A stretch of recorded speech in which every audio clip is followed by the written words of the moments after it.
Why is Chris Rock so angry now? I mean, damn, man, you keep acting like this and everybody's gonna hate Chris.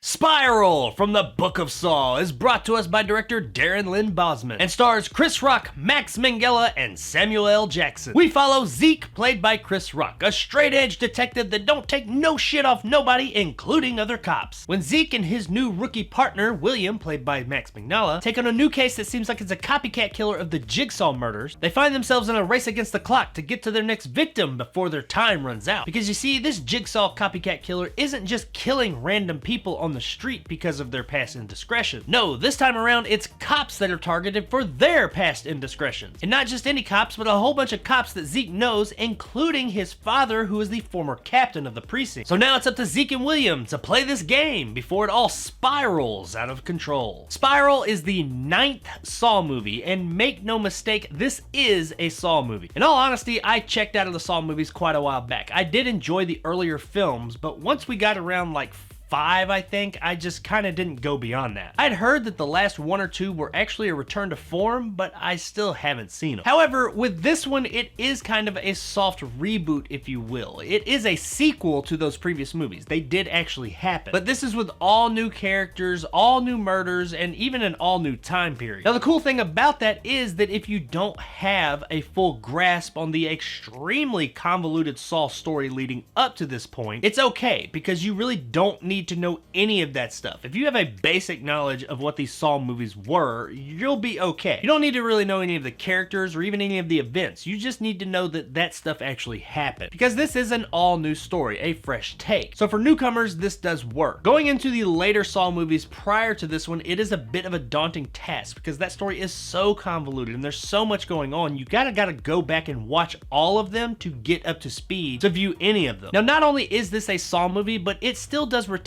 that same feel of the Saw movies. That hyperkinetic, ultra nasty, over-the-top trap vibe that the early movies had, this one has as well. There are some fucked up traps in this movie and they show them in all their glory. There's some shit that you'll see, especially in the first scene. There's one that just really kind of made me cringe. If you're squeamish, there are some parts in this movie that have got it in for you. However, that being said, this movie isn't like non-stop violence from beginning to end. Sure, there are some pretty fucked up graphic parts that happen, and when they happen, they are on point. But that's not what the whole entire movie is. The vast majority of this movie is people doing detective work trying to catch this killer, trying to find out who the next victim is and get to them before they die or are horribly maimed. But really, for the most part, beyond a couple of the entries that I'd seen, that's what most of the Saw movies are. The movies overall do have like a dirty, grimy feel to them, but overall, the violence is usually contained to a few short scenes. Now, some of the later ones, or at least the later ones I saw, they did get more and more and more, and the movies kind of by around 5 were just non-stop kind of like violent, over-the-top gore fest. But the earlier movies and this one are much more about trying to find the killer. They're about the mystery, and then you get really super intense violent moments every now and then. Now, while this movie did feel like a Saw movie, the one thing that it did kind of let me down on was its payoff. When it comes to the big reveal in the end of the movie, I had kind of already guessed it. And the general consensus I've gotten from other people that have already seen this movie was that they did too. It wasn't really hard either. I wasn't trying to figure it out. I kind of switch my brain off with these movies and just roll with it. I'm not trying to ruin it for myself, but it was just kind of there. I just kind of got it. I wasn't surprised. I didn't exactly know why it was happening. I mean, there was no real way as far as what the movie had presented us with to know why, but the who and how I had already kind of guessed. And that's one thing that the Saw movies have been pretty good at up to this point, or at least, like I said, the ones I've seen, is that you never totally knew exactly what was going on until the big reveal in the end of the movie. And here, it just didn't quite land. I mean, it was okay, and it was in line with the general feel of the Saw movies that came before it, but as far as big Saw reveals go, it didn't really blow my mind like some of them have. Now, like I said, I enjoyed the Saw movies up until a certain point at least. And this movie does seem like it is a bit of a callback to those movies. It's like they're trying to get back to those basics. And I do see that, and I think the movie did a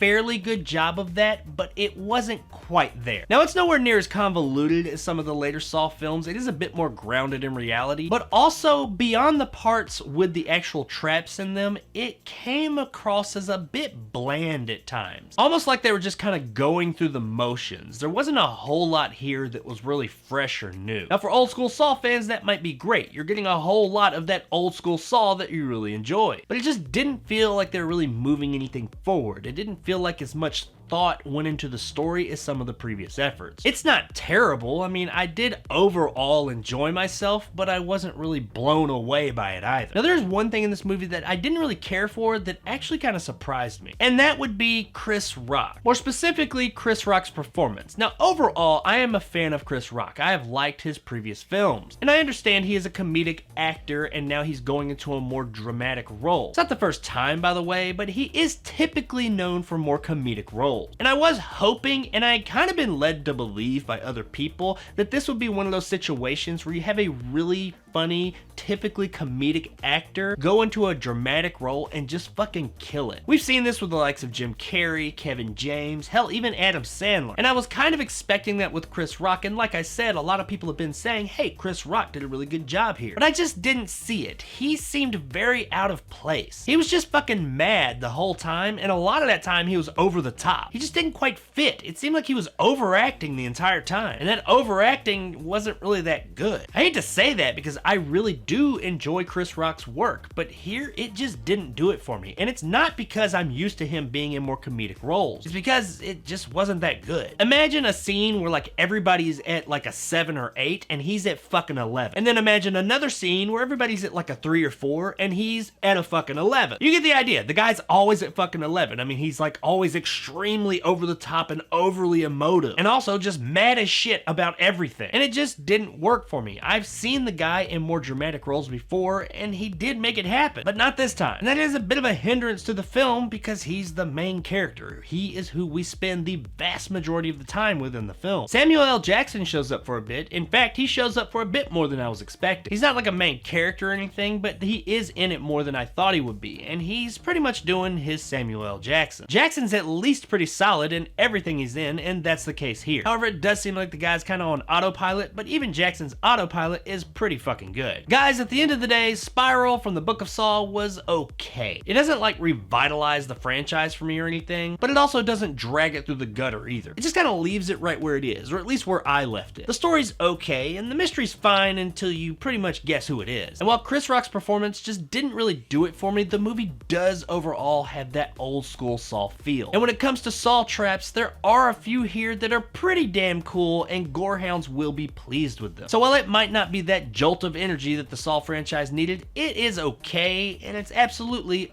worth streaming. Across the street.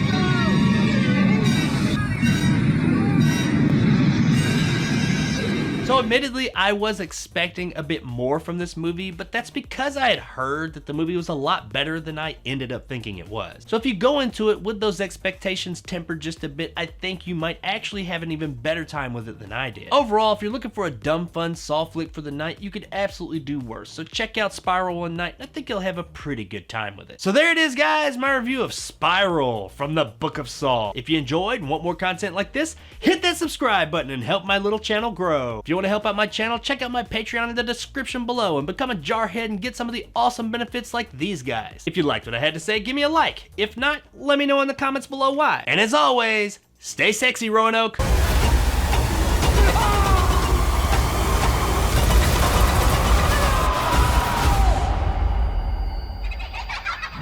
Now, one thing that I did appreciate about this movie is that it was fairly straightforward. Unlike the previous Saw movies that as they went on, it just developed like this crazy big convoluted story. Here, what you see is what you get. This story is very straightforward, easy to decipher. I mean, the other ones, I made it like to the 4th one or the 5th one, I think. I don't think I went past the 5th one. And like Jigsaw had died a few movies back and he was still killing people. And they made 9 fucking movies. How the fuck were motherfuckers still being killed as a result of this guy when he died like 20 fucking movies ago? The fuck?